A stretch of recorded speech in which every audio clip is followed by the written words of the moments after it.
Top headlines. సచివాలయం నుండి ఇంటికి వెళ్తున్న సమయంలో ఉండవల్లి నివాసం వద్దకు చేరుకున్న చిట్ ఫండ్ బాధితులతో సీఎం చంద్రబాబు నాయుడు సమావేశమయ్యారు.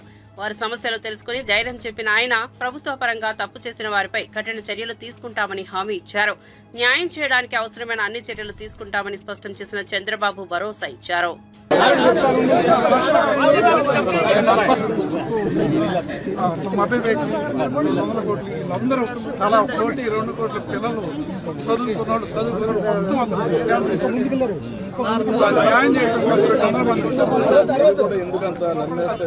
నమ్మాం సార్. 30 ఏళ్ల నుంచి ఫీల్డ్ లో ఉన్నారు సార్. 30 ఏళ్ల నుంచి ఉన్నారు కదా, అలాగా కంటిన్యూ అయింది సార్. మనిషి కూడా నమ్మేటప్పుడు జాగ్రత్త తీసుకోవాలి. లేకుండా ఎట్లా ఉన్నారు సార్? మేము అది నాకు ఇప్పటికి కదా అనుభవం. ఎప్పటి నుంచో పొలిటిషియల్ బ్యాంక్ ఉంది, ఆడిట్ ని చేశాడు. అగ్రి గోల్డ్ చేస్తున్నారు,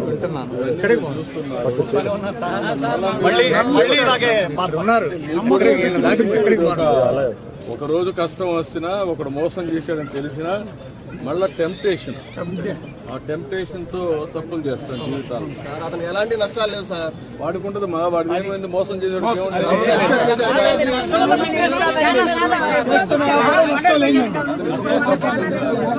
పోలీసులు కూడా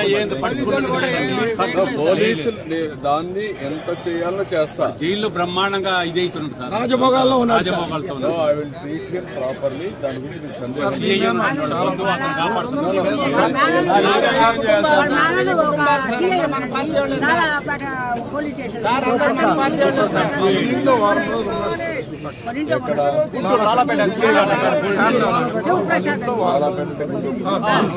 ఒక వారం ఉన్నాడు.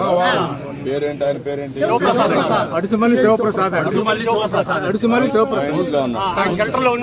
అదొకటి సార్. దాంట్లో డైరెక్టర్స్ అంతా డైరెక్టర్స్ వాళ్ళంతా కూడా ఇటు వెళ్ళిపోయారు. భార్య, కూతురు, కొడుకు ఇటు వెళ్ళిపోయారు. నంబర్ మేము ఆ బాధ మేము చెప్పుకుంటున్నాం. మీరు పక్క వచ్చేసేయండి. వాళ్ళంతా కూడా ఎక్కడున్నారో తెలియదు. వాళ్ళందరిని తీసుకొచ్చి అరెస్ట్ చేస్తే అప్పుడు అన్ని బయటకు వస్తాయి. నేను retired employee.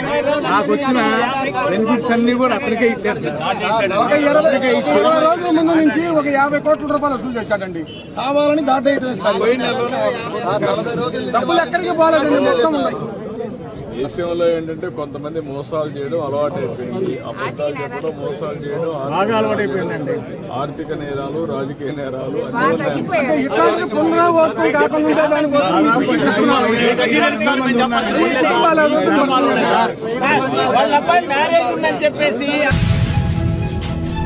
Uttarandhra teachers MLC ఎన్నికల్లో టీడీపీ ఓడిపోయిందని వైసీపీ ఫేక్ ప్రచారం చేస్తోందని అచ్చెన్నాయుడు తీవ్ర ఆరోపణలు చేశారు. సీఎం చంద్రబాబు స్పష్టంగా రఘువర్మ, శ్రీనివాసులకు ప్రథమ, ద్వితీయ ఓట్లు వేయాలని సూచించారని, కానీ వైసీపీ యూటీఎఫ్ ముసుగులో తమ అభ్యర్థిని పోటీలో పెట్టిందని ఆయన విమర్శించారు. టీడీపీ గెలుపుపై అసహనం చెంది వైసీపీ తప్పుడు ప్రచారానికి దిగిందని, ఫలితాలు వెల్లడి కాగానే ఈ కుట్ర బహిర్గతమవుతుందని ఆయన హెచ్చరించారు. మొన్న మేము అధికారంలోకి వచ్చాం. మళ్ళీ 3 శాసన మండలాలకి ఎన్నికలు వచ్చాయి. కృష్ణా, గుంటూరు, తూర్పు, పశ్చిమ గోదావరి, ఉత్తరాంధ్ర 3 జిల్లాలు. అక్కడ టీచర్స్, ఇక్కడ గ్రాడ్యుయేట్స్. నేను చెప్పాను ఫేక్ పార్టీ. ఈరోజు ఉత్తరాంధ్రలో టీచర్ ఎలక్షన్స్ ఫలితాలు వచ్చాయి.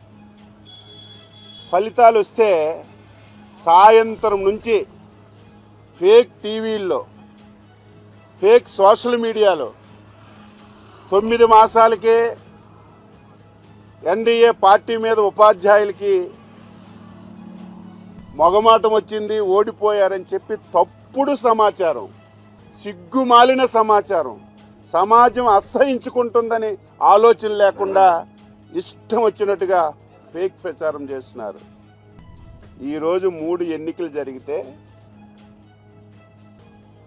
ఈరోజు చిత్తుగా ఓడిపోయిన వాళ్ళు మీరు.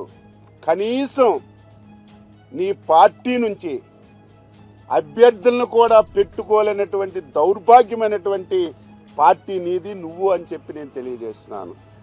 ఈరోజు అభ్యర్థుల్ని పెట్టకుండా ఒక ముసుగులో డ్రామాలు ఆడారు. ఈరోజు ఈ 2 గ్రాడ్యుయేట్ ఎలక్షన్స్లో పీడిఎఫ్ ముసుగులో వైసీపీ ఇక్కడ డ్రామాలాడింది. ఇది జగమరిగిన సత్యం. ఈ 2 శాసన మండలి ఎన్నికల్లో వైసీపీ పార్టీ పీడిఎఫ్కి సపోర్ట్ చేసింది. వారికి సందర్భంగా అడుగుతున్నాను, ఈ 2 స్థానాలు బంపర్ మెజార్టీతో ఈ 2 స్థానాలు తెలుగుదేశం పార్టీ అభ్యర్థులు గెలుచుకుంటున్నటువంటి విషయం ఈరోజు ఈ సందర్భంగా తెలియజేస్తున్నాను. మీరు సపోర్ట్ చేసినటువంటి పీడిఎఫ్ అభ్యర్థులు చిత్తుగా ఈ 2 స్థానాల్లో ఓడిపోతున్నారు. తెలంగాణలో బీజేపీని ప్రజలు ఆదరిస్తున్నారని, ఎమ్మెల్సీ ఎన్నికల్లో బీజేపీ అభ్యర్థి మల్క కొమరయ్య విజయం చరిత్ర సృష్టించిందని కేంద్ర మంత్రి బండి సంజయ్ అన్నారు. 317 జీవోకు వ్యతిరేకంగా బీజేపీ పోరాటాన్ని ఉపాధ్యాయులు గుర్తించారని, ఈ విజయం ప్రధాని మోదీకి అంకితమని అన్నారు. బీజేపీని విమర్శించిన వారికి ఇదొక గుణపాఠమని వ్యాఖ్యానించారు. ఎమ్మెల్సీ కాన్స్టిట్యున్సీ ఎన్నికల్లో 317 జీవోకు వ్యతిరేకంగా భారతీయ జనతా పార్టీ కార్యకర్తలు చేసిన యుద్ధాన్ని గుర్తుంచుకొని, కార్యకర్తలకు గాయాలైనటువంటి రక్తం చిందించిన విషయాన్ని గుర్తుంచుకొని, కార్యకర్తల మీద పడ్డ లాఠీ దెబ్బలను గుర్తుంచుకొని, కార్యకర్తల పైన జైలు సందర్భాలను గుర్తుంచుకొని, ఇవాళ భారతీయ జనతా పార్టీ అభ్యర్థి అయినటువంటి కొమరయ్య గారికి భారీ మెజార్టీ అందించడం జరిగింది. దాంతోపాటు తపస్ ఇవాళ తెలంగాణ ప్రాంత ఉపాధ్యాయ సంఘం ఇవాళ చాలా మంది తపస్ అంటే చిన్న సంస్థ, ఇలా సభ్యులు లేరని చెప్పి వ్యంగ్యంగా ఎవరైతే వ్యాఖ్యానించారో వాళ్ళ చెంప చెల్లుమనే విధంగా ఇవాళ తెలంగాణ రాష్ట్రంలో ఈ 4 ఉమ్మడి జిల్లాలో తెలంగాణ ప్రాంత ఉపాధ్యాయ సంఘం యొక్క సభ్యులు, ఉపాధ్యాయులు కష్టపడి ఇలా పనిచేసే తీరు ఫలితంగా ఇలా విజయం సాధించినాం. దాంతోపాటు నిజంగా భారతీయ జనతా పార్టీ కార్యకర్తలకు హ్యాట్స్ ఆఫ్ చెప్తున్నాం. ప్రతి కార్యకర్త, భారతీయ జనతా పార్టీ కార్యకర్తల నాయకుల యొక్క కష్టం ఈరోజు ఫలించింది. ఒక్కొక్క కార్యకర్త వాళ్ళ పూర్తి సమయాన్ని వెచ్చించి వాళ్ళ సొంత పనులను పక్కబెట్టి ఈరోజు కొమరయ్య గారి యొక్క విజయం కోసం ఇవాళ కష్టపడి పనిచేసే ఫలితంగా ఈరోజు విజయం చేకూర్చడం జరిగింది. దాంతోపాటు కొమరయ్య గారి మీద ఒక విశ్వాస నమ్మకం ఉపాధ్యాయ వర్గాలకు ఏర్పడ్డది. కొమరయ్య గారికి అనుభవం ఉంది, వారు విద్యా సంస్థలు నడుపుతున్నారు, ఉపాధ్యాయ సమస్యలు ఏందో వారికి తెలుసు. దాని మీద ఫైట్ చేసే అవకాశం కేవలం కొమరయ్య గారికి మాత్రమే ఉంది. ఆ దమ్ము ధైర్యం ఉన్నటువంటి ఒక నాయకుడు అని చెప్పి గుర్తించిన తర్వాత కొమరయ్య గారికి భారీ మెజార్టీ అందించడం జరిగింది. ఈ విజయం అంతా కూడా ఇలా ఉపాధ్యాయులకే విజయాన్ని అంకితం చేస్తున్నాం. మీరు కష్టపడి ఓట్లేసి గెలిపించారు. ఈ విజయం అంతా కూడా నరేంద్ర మోడీ గారికి అంకితం చేస్తున్నాం. దురదృష్టకరం ఏంటంటే కొమరయ్య గారు గెలుస్తున్నారు, Bharatiya Janata party war 1 side లెక్కనే గెలుస్తున్నారని చెప్పి గుర్తించినటువంటి కాంగ్రెస్ బీఆర్ఎస్ పార్టీలు 2 ఒకటై, కాంగ్రెస్ బీఆర్ఎస్ పార్టీలు 2 ఒకటై ఇక్కడ 2 ఎమ్మెల్సీ ఎన్నికలు గెలుస్తున్నామని చెప్పి భావించిన తర్వాత కనీసం అభ్యర్థిని నిలుపలేని స్థితిలో ఉన్నటువంటి చేవచచ్చిన పార్టీలుగా ఉన్నటువంటి కాంగ్రెస్ బీఆర్ఎస్ లు కొమరయ్య గారిని, భారతీయ జనతా పార్టీని జమిలి ఎన్నికలు జరిగితే 2 సంవత్సరాల తర్వాత చంద్రబాబు, పవన్ కళ్యాణ్, లోకేష్ కు తగిన బుద్ధి చెప్పాలని వైసీపీ నేత అంబటి రాంబాబు తీవ్ర వ్యాఖ్యలు చేశారు. ఎన్డీఏ కూటమిపై తీవ్రస్థాయిలో విమర్శలు చేసిన ఆయన వైసీపీ మళ్లీ అధికారంలోకి వస్తే వీరిని రాజకీయంగా పూర్తిగా కడిగేస్తామని హెచ్చరించారు. లేదు పట్టాభి కన్నా ఎక్కువ బుద్ధులు తిట్టాడా చెప్పండి, లేదా పవన్ కళ్యాణ్ గారు ఉప ముఖ్యమంత్రి గారు ఉన్నారే నా కొడకల్లారా అని చెప్పి చెప్పులు చూపించాడే ఆయనకన్నా ఎక్కువ బూతులు తిట్టారా? చంద్రబాబు నాయుడు గారు కొన్ని సందర్భాల్లో మాట్లాడారు, లోకేష్ గారు కూడా కొన్ని సందర్భాల్లో మాట్లాడారు. వాళ్ళందరికన్నా ఎక్కువ బూతులు తిట్టాడో చెప్పని అడుగుతా ఉన్నా. ఈ చెప్పే వాళ్ళందరినీ కూడా అనుచిత వ్యాఖ్యలు చేస్తే ఇప్పుడు గుర్తొచ్చింది, వాళ్ళ ప్రభుత్వం వచ్చేదాకా గుర్తురాలా అంటే దాని అర్థం ఏంటి? ఇవాళ ఎవరైనా అనుచిత వ్యాఖ్యలు చేస్తే మళ్ళా మా ప్రభుత్వం వస్తే తీసుకెళ్ళి లోపల ఏమైనా సందేశం ఇస్తుంది? మీరు చాలా దుర్మార్గమైనటువంటి రాజకీయాలు చేస్తున్నారు, చీకటి రాజకీయాలు చేస్తున్నారు. రాత్రిపూట అరెస్ట్ చేస్తారు, రాత్రిపూట కోర్టులో ప్రొడ్యూస్ చేస్తారు. కోర్టులో రాత్రిపూట పొడి చేస్తారు, మళ్ళీ సబ్ జైలుకి రాత్రిపూట తీసుకెళ్తారు.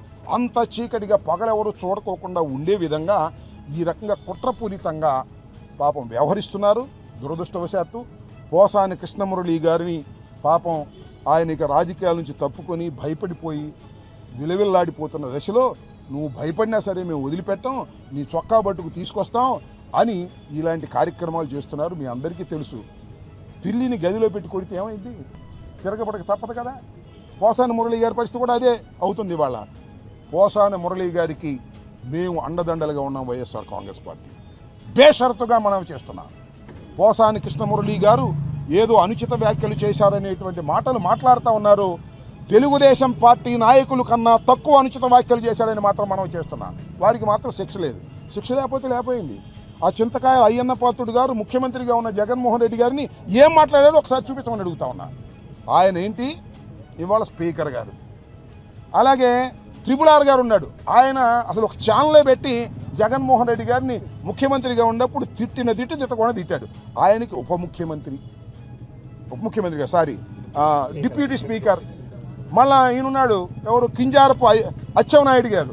ఆయన పోలీసులు ఏం మాట్లాడారో మీరు చూశారు. ఆయనకేమో వ్యవసాయ శాఖ మంత్రి, పట్టాభికేమో అదేదో కార్పొరేషను. ఉప ముఖ్యమంత్రిగా ఉన్నటువంటి పవన్ కళ్యాణ్ గారు చెప్పులు చూపిస్తూ ముఖ్యమంత్రి గారిని ఎమ్మెల్యేలని ఇష్టం వచ్చినట్టు తిడితే ఆయనకు ఉప ముఖ్యమంత్రి. ఇలా మీరు మమ్మల్ని బాగా అనుచిత వ్యాఖ్యలు చేసిన వారిని, బహిరంగ తిట్టిన వారిని మీరేమో పదవులు ఇచ్చి గౌరవిస్తారు. మా పోసాని కృష్ణమురళి లాంటి ఒక వ్యక్తి ఏదో అనుచిత వ్యాఖ్యలు చేశాడని ఆయన ఈ జైలు నుంచి ఆ జైలుకి, ఆ జైలు నుంచి ఈ జైలుకి, ఈ జైలు నుంచి ఆ జైలుకి తిప్పుతా అని ఉంటారు. రేపు కూడా మళ్ళీ తిప్పుతారు ఇంకో చోటకి. ఈ విధంగా హెరాస్ చేస్తున్నారు. మీరు చేసిన పాపాలు పండుతాయి. ఇవాళ పండకపోవచ్చు, జమిలీ వస్తే ఈ లోపల పండుతాయి. జమిలీ రాకపోతే ఆర్థిక మంత్రి చెప్పే మాటల్లో పొంతన లేదని, రాష్ట్రం దివాలా తీసిందని చెబుతూనే బడ్జెట్ తగ్గకుండా పెరిగిందని విమర్శించారు కమలాపురం ఇన్ఛార్జ్ నరేన్ రామంజులారెడ్డి. ఎఫ్ఆర్బీఎం పరిమితిని మించి లక్షల కోట్ల అప్పు తీసుకున్నామని ప్రభుత్వమే చెబుతోందని, ద్రవ్యలోటును పూడ్చేందుకు ప్రజలపై భారం వేయబోతున్నట్లు బడ్జెట్లోనే ప్రకటించారని ఆరోపించారు. కేటాయింపుల్లో కోత విధించబోతున్నారని ఆందోళన వ్యక్తం చేశారు. మొదటి వాక్యానికి 5వ వాక్యానికి అక్కడే ఆపోజిట్ ఉండే పరిస్థితి. బడ్జెట్ ను ఇంకా కొంత డెప్త్ లో గమనిస్తే ఖచ్చితంగా ఈ ఆంధ్ర రాష్ట్ర ప్రజలకు అర్థమయ్యేది ఏంటంటే, ప్రజలకు వాతలు ఆయన ప్రవేశపెట్టిన బడ్జెట్ లో అంటే అన్ని శాఖలకు ఇంత కేటాయింపు ఇచ్చాడు కదా, ఆ కేటాయింపుల్లో ఖచ్చితంగా కోతలు అనేటివి ఉంటాయి అని చెప్పేసి ఖచ్చితంగా అర్థమవుతాను. ఒకసారి మనం బడ్జెట్ చూస్తే ద్రవ్య లోటు 80,000 కోట్లు ఇచ్చాడు. ద్రవ్య లోటు అంటే ఖర్చు ఆదాయము మధ్యలో ఉండే గ్యాప్ను ద్రవ్య లోటు అంటారు. ఖర్చు అనేది ఏ శాఖకి ఎంత పెట్టాలా, ఏ పథకాలు ఎన్ని పెట్టాలా, సో దానికి ఎంత ఖర్చు అయింది అనేది వేసేస్తాడు. అది 3,22,000 కోట్లు. ఆదాయం అంటే ఈ రాష్ట్రానికి ఆదాయం అంటే ట్యాక్సుల రూపంలో రావచ్చు, సెంట్రల్ గవర్నమెంట్ గ్రాంట్ల రూపంలో రావచ్చు, అప్పులు కూడా అంటే ఆదాయం కిందనే పెట్టుకుని ఆ రెండు తీసేస్తే వచ్చే గ్యాప్ ద్రవ్య లోటు. అంటే మరోసారి ఖర్చు ఆదాయం మధ్యలో ఉండే గ్యాప్ ద్రవ్య లోటు. ఆ ద్రవ్య లోటును 80,000 కోట్లు ఇచ్చినాడు. 25% బడ్జెట్ 3,22,000 కోట్లలో 25% అంటే 80,000 కోట్లు. ఈ 80,000 కోట్లు అనేది ఏ రకంగా తెస్తావా అంటే దాంట్లో 14,000 కోట్ల రూపాయలు ప్రజల పైన ట్యాక్సులు వేస్తాము అని చెప్పి క్లియర్ గా వాళ్ళే మెన్షన్ చేశారు. అంటే ప్రజలు మరొకసారి ఖచ్చితంగా వాళ్ళ పైన భారం పడబోతుంది. అంటే ఇప్పటికే అన్ని రకాల ట్యాక్స్లు వేసినారు. కరెంటు బిల్లులు పెంచేసినారు, దాని తర్వాత రిజిస్ట్రేషన్ ఛార్జీలు పెంచేసినారు, దాని తర్వాత రాబోయే రోజుల్లో వాటర్ పైన కూడా ట్యాక్స్ వేస్తామంటారు. అట్లా రకరకాల ట్యాక్సులు వేసేస్తారు. తర్వాత స్టేట్ హైవేల పైన కూడా టోల్ గేట్ పెడతామంటారు. అట్లా ఇంకా ఎన్నో రకాల కరెంట్ ఛార్జీలు పెంచినారు. అట్లా ఎన్నో రకాల వాతలు ఖచ్చితంగా ప్రజలు అనేది రాబోయే రోజుల్లో మీరు పడబోతారని చెప్పకనే చెప్పినాడు. ఇంకా 12,000 కోట్ల రూపాయలు ప్రభుత్వ స్థలాల ముందు తెచ్చుకుంటామంటాడు. అంటే మరి ఏమమ్ముతారో ఇంకా చూడాలి. ఈ 14, 12 పోతే 26, 80 కోట్లలో ఇంకా 54,000 కోట్లు సెంట్రల్ గవర్నమెంట్ నుంచి తీసుకొస్తామంట. సెంట్రల్ గవర్నమెంట్ వాళ్ళు బడ్జెట్ మన బడ్జెట్ కంటే ముందే ప్రవేశపెట్టినారు. ఆ బడ్జెట్ లో ఈ ఆంధ్ర రాష్ట్రానికి ఎటువంటి కేటాయింపులు లేవు. మరి ఆ 54,000 కోట్లు ఎంత వస్తుంది? దానిపైన క్లారిటీ లేదు. సో ఖచ్చితంగా ఆ 54,000 కోట్లు అనేది ఖచ్చితంగా బడ్జెట్ లో పోతే దాంట్లో ఎటువంటి డౌట్ లేదు. ఈ 26 మార్చిలో చూసుకుంటే ఖచ్చితంగా ఈ 3,22,000 కోట్లు కాస్త దాంట్లో 20 to 25% కోత ఉండడం ఖాయం. దాంట్లో ఏ శాఖలు ఎంతెంత కోత విధిస్తారనేది ఆ రోజుకి తెలుస్తుంది. సో ఇది ఒక ఏపీలో కూటమి ప్రభుత్వం ఎవరి ప్రయోజనాల కోసం పనిచేస్తుందో అర్థం కావడం లేదని ఎమ్మెల్సీ లేళ్ల అప్పిరెడ్డి విమర్శించారు. మిర్చి రైతులు ధరలు లేక అల్లాడిపోతున్నా నేటికి ఏపీ ప్రభుత్వం నిధులు విడుదల చేయకపోవడం దారుణమన్నారు. జగన్ మిర్చి యార్డును సందర్శించినప్పటికీ ఇప్పటికీ రైతులకు ఎలాంటి న్యాయం జరగలేదని ఆయన ఆగ్రహం వ్యక్తం చేశారు. మిర్చి రైతుల సమస్యలపై తక్షణమే ప్రభుత్వం స్పందించాలని డిమాండ్ చేశారు. ఇవాళ మనం తింటున్నటువంటి తిండి సాధ్యమవుతుందన్న అంశాన్ని దయచేసి గమనించమని కోరుతా ఉన్నా. వ్యవసాయం దండమారిగా చేస్తే దానికి సంబంధించినటువంటి ప్రతిఫలాలు సమాజం పైన ఏ విధంగా పడతాయో ఆలోచించమని చెప్పి అడుగుతా ఉన్నా. రైతు కష్టాల్లో ఉన్నప్పుడు, రైతు నష్టాల బారిన పడుతున్నప్పుడు ప్రభుత్వ బాధ్యతగా కనీసం వారు పండించినటువంటి పంటకి కనీస మద్దతు ధర ప్రకటించాల్సినటువంటి పరిస్థితులు ప్రభుత్వానికి ఉంటాయి. నేను అడుగుతా ఉన్నా, ఈ రాష్ట్రంలో 9 నెలలు అవుతుంది అధికారంలోకి వచ్చి. మీరు అధికారంలోకి వచ్చిన తర్వాత రైతు పండించినటువంటి ఏ పంటకు కూడా ధాన్యాన్ని తీసుకున్నా, కందిని తీసుకున్నా, మినుములు తీసుకున్నా, పసుపును తీసుకున్నా, మిర్చిని తీసుకున్నా, పత్తిని తీసుకున్నా, రైతు పండించినటువంటి ఏ పంటకు కూడా గిట్టుబాటు ధర లేనటువంటి దౌర్భాగ్యమైనటువంటి పరిస్థితులు ఇవాళ రాష్ట్రంలో చూస్తూ ఉన్నాం. ఎందుకు మీరు ఉదారంగా రైతాంగాన్ని ఆదుకోవడం కోసం ఎందుకు ప్రయత్నం చేయట్లేదని చెప్పి మిమ్మల్ని సూటిగా అడుగుతా ఉన్నా. ఇవాళ వడ్లు కొనే దిక్కులేక రైతులు వచ్చినటువంటి ధరకి నిలువున అమ్ముకున్నటువంటి పరిస్థితులు వాళ్ళు చూస్తూ ఉన్నాం. జగన్మోహన్ రెడ్డి గారు 19వ తారీఖున గుంటూరు మార్కెట్ యార్డ్కి వచ్చారు. ఎందుకంటే అప్పటికే రైతు గత సంవత్సరానికి ఈ సంవత్సరానికి పోలిక వేసుకున్నా, అంతకుముందు సంవత్సరానికి ఈ సంవత్సరానికి పోలికగా చూసినప్పటికీ సగానికి సగం 22,000 నుంచి 27,000 వరకు అమ్మినటువంటి మిర్చి ధర ఇవాళ 9,000 నుంచి 11,000, 12,000కి మాత్రమే మార్కెట్లో కొనుగోలు చేస్తున్నటువంటి పరిస్థితులు, రైతులు అమ్ముకున్నటువంటి పరిస్థితులు వాళ్ళు చూస్తూ ఉన్నాం. ఇటువంటి పరిస్థితుల్లో మిర్చి రైతుల్లో నమ్మకం సన్నగిల్లుతా ఉంది. ప్రభుత్వం మీద భరోసా లేదు. ఇటువంటి పరిస్థితుల్లో రైతుల్లో కూడా ఒక మనోధైర్యం కల్పించాలా. రైతుల్లో మనోధైర్యం కల్పించడంతో పాటుగా నిద్రపోతున్నటువంటి ప్రభుత్వాన్ని మేలుకొల్పాలా. ప్రభుత్వం ద్వారా మిర్చిని కొనుగోలు చేసే కార్యక్రమాన్ని చేయాలని చెప్పి ఆయన రైతాంగాన్ని పరామర్శించి దాంతోపాటుగా ప్రభుత్వానికి కూడా అనేక రకాలమైనటువంటి సూచనలు, సలహాలు ఇచ్చినటువంటి పరిస్థితులు కూడా ఈ సందర్భంగా గుర్తు చేస్తా ఉన్నా. మేమేదో ఇది రాజకీయ కోణంలో నాడు కేసీఆర్ హయాంలో వనపర్తి మెడికల్ కాలేజీకి శంకుస్థాపన జరిగి ఇప్పటికే నిర్మాణంలో ఉండగా సీఎం రేవంత్ రెడ్డి మళ్లీ శంకుస్థాపన చేయడం ఏమిటని మాజీ మంత్రి సింగిరెడ్డి నిరంజన్ రెడ్డి ప్రశ్నించారు. రేవంత్ వనపర్తికి ఇచ్చింది ఏమిటని కొంచెమైనా సిగ్గు అనిపిస్తుందా అంటూ తీవ్ర వ్యాఖ్యలు చేశారు. కనీసం ఇప్పటి నుంచన్నా వాళ్ళు సరి చేసుకుంటారేమని సిగ్గు అనిపించాలి కదా. డేట్ల వారీగా వేసినటువంటివి శిలాఫలకాలు ఉన్నాయండి, జీవోలు ఉన్నాయి. ఇది మెడికల్ కాలేజీకి వేసినటువంటిది. ఇవన్నీ మీకు ఇస్తే ఇప్పుడు మీడియా మిత్రులకు. ఇంకోటి విచిత్రం ఏంటంటే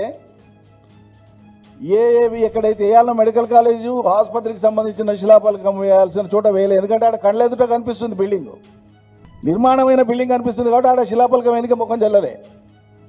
ఈ అధికారులు అట్లా చేసిండు. ఏడేసిని తీసుకుపోయి అన్నీ కలిపి జూనియర్ కాలేజ్ మైదానంలో తీసుకొని పోయి పెట్టినారు. నిర్మాణంలో ఉన్న మెడికల్ కాలేజీకి, అదేవిధంగా జిల్లా ఆసుపత్రి నిర్మాణం యొక్క వివిధ దశలలో ఉన్నాయి. బిల్డింగ్లు కనిపిస్తున్నాయి మీకు. దీనికి ఇప్పుడు ఫౌండేషన్ ఏందండి నాకు అర్థం కాదు. దీనికి 510 కోట్లు కేసీఆర్ ప్రభుత్వంలో జీవో ఇష్యూ చేసింది. వెనుగడికి ఎవడు అన్నాడంటే ఎన్ని లెంకల గడాలు కడతావు తెలంగాణలో భాష, ఎన్ని లెంకలు అంటే ఎన్ని జతల ఎడ్లు అని. అప్పట్లో వ్యవసాయం ఎడ్లతో చేసేది కాబట్టి. అంటే ఒక రైతు యొక్క స్థితిని అంచనా వేయడానికి లేదా రైతుకు ఎంత వ్యవసాయం ఉందో అంచనా వేయడానికి ఎన్ని లెంకల వ్యవసాయం అనేది. మా అంజయ్య పటేల్ ఉంటే వెనకడికి 10-15 లెంకల వ్యవసాయం ఉండేది. ఉదాహరణకి చెప్తున్నా, మాకు 6-7 లెంకల వ్యవసాయం ఉండేది. అట్లా బడాయిలు పడేటువంటి వాని ముందర ఒక రైతు అన్న నీవు ఎన్ని లెక్కల సేద్యం నీది అని పక్క ఊరు ఆయన అడిగితే 101 అన్నాడట. అబ్బా 101 నీకు అంటే మా దొరై 101 అన్నట్టు మెల్లగా మళ్ళా. ఏది కేసీఆర్ అయితేనంటే మాది 510 కోట్లు అని ఎట్లా చెప్పుకుంటారండి, నాకు అర్థం కాదు. మీరు కొత్తగా పెద్ద మంది రోడ్డుకి ఇచ్చిండ్రు, కొత్తగా జూనియర్ కాలేజ్కు హై స్కూల్కి ఇచ్చిండ్రు. సరే, ఆ జూనియర్ కాలేజ్ కూడా కేసీఆర్ ఫౌండేషన్ వేసిండు కాబట్టి మేము 3 కోట్లకి వేసినాం. మీరు ఇప్పుడు ఎక్కువ డబ్బులు ఇచ్చి సంతోషం, వి వెల్కమ్ ఇట్. ఓ ఇంటిగ్రేటెడ్ స్కూల్ కోసం ఇచ్చిండ్రు, సంతోషం. రూరల్ రోడ్స్ అన్నారు, ఇచ్చిండ్రు, సంతోషం. ఇవన్నీ కలిపితే 200 కోట్లు అవుతాయి. ఓ 10-20 కోట్లు అటు ఇటు 200 కోట్లు. సంఖ్య ఎంత అనేది ముఖ్యం కాదు. నువ్వు చిత్తశుద్ధిగా ఆ ప్రాంతం కోసం లేదా ఏ ప్రాంతం కోసమైనా 1 కోటి ఇచ్చినా 10 కోట్లు ఇచ్చినా 100 కోట్లు ఇచ్చినా ఇచ్చిన మనస్సును మేము అభినందిస్తాం, స్వాగతిస్తాం. గత ప్రభుత్వం ఇచ్చిన జీవోలకు సంబంధించినటువంటి పనులను వాటి మీద పోయి జీవోలు లేదు, వాటి మీద పోయి మళ్ళీ కొత్త జీవోలు ఇచ్చి మళ్ళీ కొత్తగా శంకుస్థాపనలు చేయడం ఇది ఎక్కడి దుస్సంప్రదాయము? అధికారులు ఎప్పుడు అధికారులుగానే ఉంటారు కదా. ఇవాళ కలెక్టర్ ఉన్నట్లు అంతకుముందు కూడా కలెక్టర్ ఉన్నాడు కదా, ఇవాళ సీఎంఓ ఉన్నట్లు అంతకుముందు కూడా సీఎంఓ ఉన్నది కదా. జిల్లా కలెక్టరు సీఎంఓలు ట్వీట్స్ చేసినారు ఆ రోజు పనులు జరిగినటువంటివి, వాటికి ఎలా మీరు శంకుస్థాపనలు? ఒకటి కాదు, అన్ని శంకుస్థాపన. సహాయక చర్యలకు ఆటంకం కలుగుతుందని 6 రోజుల తర్వాత ఎస్ఎల్బీసీ దగ్గరకు వెళ్లామని, కానీ పోలీసులు మొదట అనుమతించి తర్వాత ఆంక్షలు విధించారని మాజీ ఎమ్మెల్యే గుబ్బల బాలరాజు వ్యాఖ్యానించారు. రేవంత్ రెడ్డి ఏ సందర్భమైనా బీఆర్ఎస్ నాయకులపై విమర్శలు చేస్తారని, ఇకనైనా ప్రభుత్వం ప్రజా సమస్యలపై దృష్టి సారించాలని సూచించారు. అక్కడ ఉన్నటువంటి జేపీ కంపెనీ వాళ్ళతో పరిచయాలు ఉన్నాయి, అక్కడ ఉన్నటువంటి కార్మికులతో పరిచయాలు ఉన్నాయి, ఇంజనీర్లతో పరిచయాలు ఉన్నాయి. కాబట్టి మేము సేకరించినటువంటి సమాచారం ప్రకారం అయితే అదే రోజు వాళ్ళు మరణించడం జరిగిందనే మాట మాకు వినిపించింది. చెల్లించి అప్పటికి కూడా మా మాజీ మంత్రివర్యులు, మా పార్టీ సీనియర్ నాయకులు హరీష్ రావు గారు దుర్ఘటన జరిగిన వెంటనే మనం అక్కడికి వెళ్తే మేము ఏదో చర్యలు చేపడతా ఉన్నాం, ఎన్డీఆర్ఎఫ్, ఆర్మీ, రెస్క్యూ టీంలన్నింటినీ కూడా మేము మొబిలైజ్ చేసినాం, వాళ్ళందరూ కూడా పనిలో ఉన్నారు, వీళ్ళు వచ్చి అంతరాయం కలిగిస్తున్నారనే అభాండాలు వేసేటువంటి ప్రయత్నం ఈ పనికిరాని ప్రభుత్వం చేస్తుంది. కాబట్టి మనం వాళ్ళకు అవకాశం ఇవ్వద్దు. మనం ఒకటే దేవుడి పైన భారం పెట్టి వీళ్ళు ఏ రకమైన చర్యలు చేపడతారో చూద్దాం. మొత్తంగా కార్మికులనైతే బయటపడేయాలనే ఆలోచనతోన 4-5 రోజుల పాటు ఎక్కడ నోరు మెదపకుండా అన్ని విషయాలను గమనిస్తూ పోతే చివరికి మేము అక్కడికి వెళ్ళిన రోజు ముందేమో మేము హైదరాబాద్ నుంచి బయలుదేరినప్పుడు 15-20 మంది వరకు మాత్రమే వెళ్ళండి సార్ లోపలికి, మిగతా వాళ్ళని అనుమతించడానికి వీలుండదు, ఎందుకంటే సహాయక చర్యలు కొనసాగుతూ ఉన్నాయంటే మేము చాలా పద్ధతిగా మీరు ఎంతమందిని చెప్తే అంతమంది మాత్రమే వెళ్తామని ప్రత్యేకించి మహబూబ్ నగర్ జిల్లాకు సంబంధించి ఉమ్మడి మహబూబ్ నగర్ జిల్లా, నల్గొండ జిల్లాకు సంబంధించినటువంటి కొంతమంది ముఖ్యులతో మేము అక్కడికి వెళ్ళిన తర్వాత దోమల్పెంట చెక్ పోస్ట్ దగ్గర ఎస్పీ గారు అదేవిధంగా మిగతా పోలీస్ పెద్దలందరూ మమ్మల్ని ఆటంకం పరచడం విషయంలోనే దృష్టి కేంద్రీకరించిన తప్ప అనుమతించినాం కదా వీళ్ళు వెళ్ళి చూసి రావడం వల్ల నష్టం లేదు అని ఎక్కడ కూడా వాళ్ళు వ్యవహరించలేదు. దీనికి కారణం నేను పోలీసు వాళ్ళని తప్పుపట్టడం లేదు, ప్రభుత్వ ఆదేశాలు చాలా స్పష్టంగా ఉంటా ఉన్నాయి. ఎక్కడికి ప్రతిపక్ష నాయకులు వచ్చినా వాళ్ళను ఆపాలి, వాళ్ళకి అవకాశం ఇవ్వద్దు. ఎందుకంటే ఉద్యమం నుంచి పోరాటాలు చేస్తూ ఉన్నారు, విషయాల పట్ల అవగాహన ఉంది, ప్రభుత్వాన్ని 10 సంవత్సరాలు అద్భుతంగా నడిపించిండ్రు. కాబట్టి లోపాలను మేము చేస్తున్నటువంటి దుర్మార్గాలను ఎత్తి చూపే ప్రయత్నం చేస్తారు. తద్వారా ఇప్పటికే ప్రభుత్వం యొక్క ఇమేజ్ సర్వనాశనం అయింది వారి అరాచకాల వల్ల, చేతగాని అసమర్థత వల్ల. ఇంకా దీన్నే గనక వెలుగెత్తి చాటినట్టయితే ప్రజలు మా పైన తిరగబడతారు అనే భయంతోన మమ్మల్ని ఘటనా స్థలానికి వెళ్లకుండా ఆటంకపరచడం జరిగింది. కొంత లోపలికి వెళ్ళిన తర్వాత మళ్ళీ అక్కడికి వెళ్ళినాక ఆంక్షలు విధిస్తే హరీష్ రావు గారు, పెద్దలు శ్రీనివాస్ గౌడ్ గారు, నేను, మాతో పాటు వచ్చినటువంటి ఎస్ఎల్బీసీ టన్నెల్ ప్రమాదానికి బీఆర్ఎస్ దే బాధ్యత అన్న రేవంత్ వ్యాఖ్యలను తీవ్రంగా తప్పుపట్టారు మాజీ మంత్రి శ్రీనివాస్ గౌడ్. తప్పు చేసేవారు కాంగ్రెస్ ప్రభుత్వం కానీ నిందలు మాత్రం తమపై వేస్తున్నారని విమర్శించారు. టన్నెల్ సందర్శనకు వెళ్లిన బీఆర్ఎస్ నేతలపై ఆంక్షలు విధించడమే కాక బీజేపీ నేతలకు ఘన స్వాగతం పలకడం కాంగ్రెస్ అసలు రంగును బయటపెడుతోందన్నారు. ఒక మంత్రి గారేమో హెలికాప్టర్ లేదు నేను పోను, హెలికాప్టర్ వస్తేనే నేను పోతా అని చెప్పి హెలికాప్టర్ రాని రోజు ఒక మంత్రి పోడు.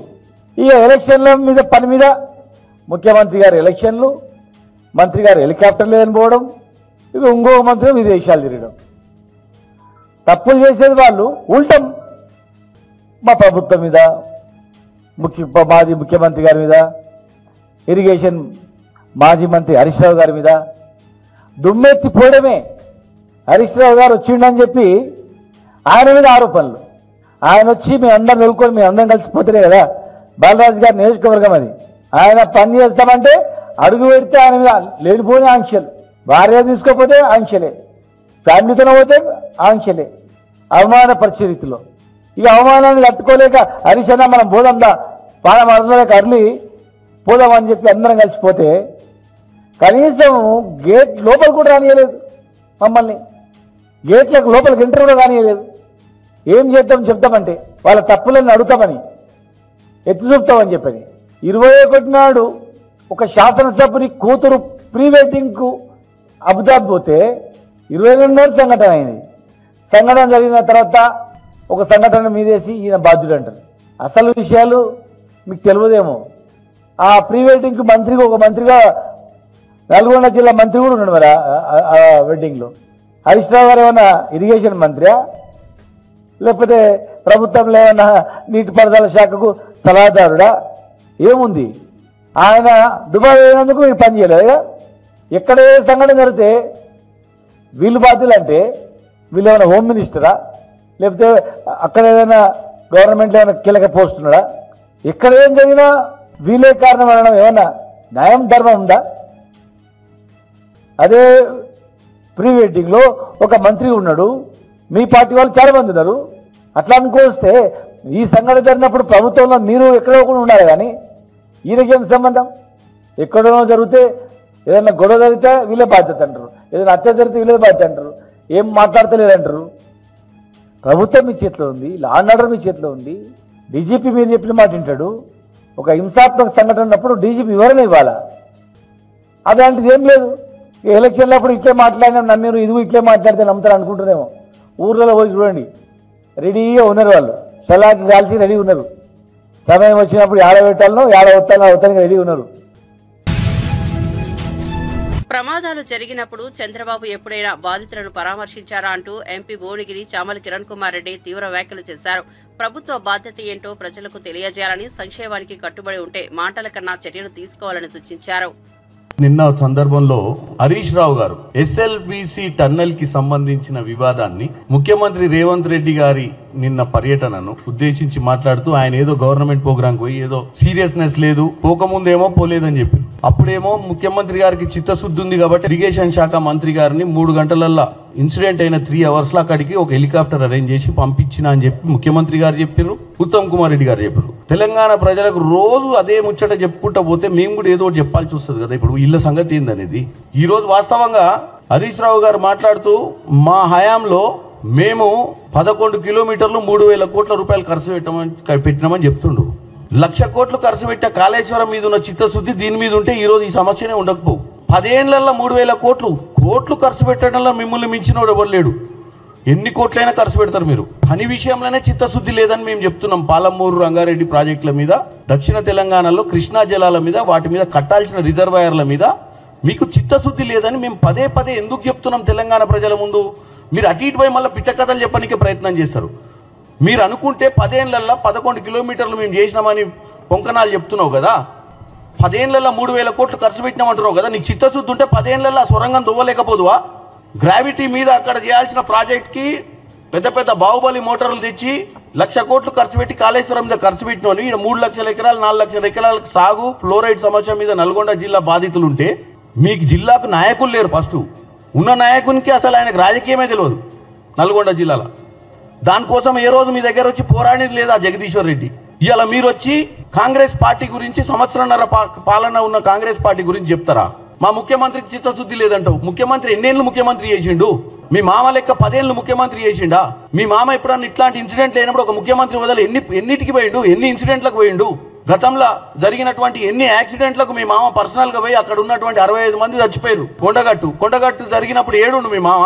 ముఖ్యమంత్రి మీ మామ హోదా వేరు, వేరే ముఖ్యమంత్రుల హోదా వేరు. మా ముఖ్యమంత్రి అన్న వీలైనంత మటుకు సమయం దొరికితే ఎక్కడికైనా పోయే ప్రయత్నం చేస్తాడు. మీ ముఖ్యమంత్రి అసలు ఫామ్ హౌస్ వదిలిపెట్టి ఆ రోజు రాలేదు, ఈ రోజు అపోజిషన్ పార్టీ గుండి కూడా రాలేదు. మీ మామ గురించి మాట్లాడడానికే నీకు ఓపిక లేదు, మీ మామ గురించి చర్చ చేయడానికే నీకు చేత కాదు. ఏమన్నుంటే ముచ్చట చెప్పడానికి రోజు పొద్దున సాయంత్రం మధ్యాహ్నం వచ్చి తొడలు కొట్టడానికే మాత్రం బయలుదేరుతారు మీరు బయటికి.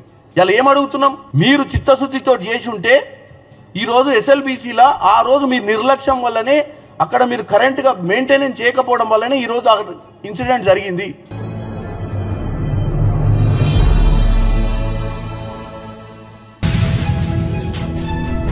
తెలంగాణ ప్రభుత్వం సినీ పరిశ్రమపై పెట్టిన ఆంక్షలు నిబంధనలపై పరిశ్రమల పెద్దల మధ్య చర్చ జరిగిందని ప్రముఖ నిర్మాత బన్నీవాస్ తెలిపారు. ఈ విషయాన్ని ఎఫ్డీసీ చైర్మన్ దిల్ రాజుతో చర్చించి నిబంధనలు సడలించేలా ప్రభుత్వం దృష్టికి తీసుకెళ్లనున్నట్లు వివరించారు. బాలీవుడ్ చిత్రం చావాను మార్చి 7న తెలుగులో విడుదల చేస్తున్న సందర్భంగా పలు కీలక విషయాలను ఆయన ప్రస్తావించారు. లాభార్జనను పక్కన పెట్టి ఒక మంచి చిత్రాన్ని ప్రేక్షకులకు అందించాలనే ఉద్దేశంతోనే చావాను తెలుగులో విడుదల చేస్తున్నట్లు వెల్లడించారు. ఈ చిత్రాన్ని త్వరలోనే ఏపీ ఉప ముఖ్యమంత్రి పవన్ కళ్యాణ్ కు చూపించే ప్రయత్నం చేస్తామని చెప్పారు. వినోదపు పన్ను రాయితీపైన తెలుగు రాష్ట్రాల ప్రభుత్వాలకు దరఖాస్తు చేసుకోనున్నట్లు తెలిపారు. బాలీవుడ్ తరహాలోనే తెలుగులోనూ చావా ఘన విజయాన్ని సాధిస్తుందనే విశ్వాసాన్ని బన్నీవాస్ వ్యక్తం చేశారు. వాళ్ళని 11 o'clock 10 o'clock అనుకుంటా కదా, దాని తర్వాత ఇవ్వద్దు అంటే మళ్ళీ వాళ్ళు కోర్టుకి వెళ్ళి they explain what is the technical problems ఇవన్నీ ఎక్స్ప్లెయిన్ చేస్తే మళ్ళీ నిన్న దాన్ని రిలీజ్ చేసింది. అట్లాగే ఇప్పుడు ఇది కూడా they should be certain rules 100%. ఇప్పుడు ప్రీమియర్ షోస్ వేసినా ఏది వేసినా కూడా సర్టెన్ రూల్స్ ఇప్పుడు ఇంప్లిమెంట్ చేసుకోవాలి. అట్ ది సేమ్ టైం అది ఇటు సైడ్ సినిమా ప్రమోషన్స్ కానీ సినిమా ఇట్లకు కూడా ఇబ్బంది లేకుండా ఉండాలి. సో నేను దిల్ రాజు గారిని కూడా మొన్న మాట్లాడాము అని అట్లా కాదు, ఏదైనా ఒక రూల్స్ పెట్టుకుందాము. అట్ ది సేమ్ టైం మొత్తానికి ఇంత టైట్ చేయడం కూడా కరెక్ట్ కాదేమో అనేది మొన్న ఎక్స్ప్రెస్ చేయడం జరిగింది. ఆయన కూడా మాట్లాడతాను అన్నారు. ఎందుకంటే premier shows and benefit shows especially పెద్ద స్టార్స్ ఉన్నప్పుడు మీకు తెలుసు క్రౌడ్ చాలా గట్టిగా ఉంటుంది.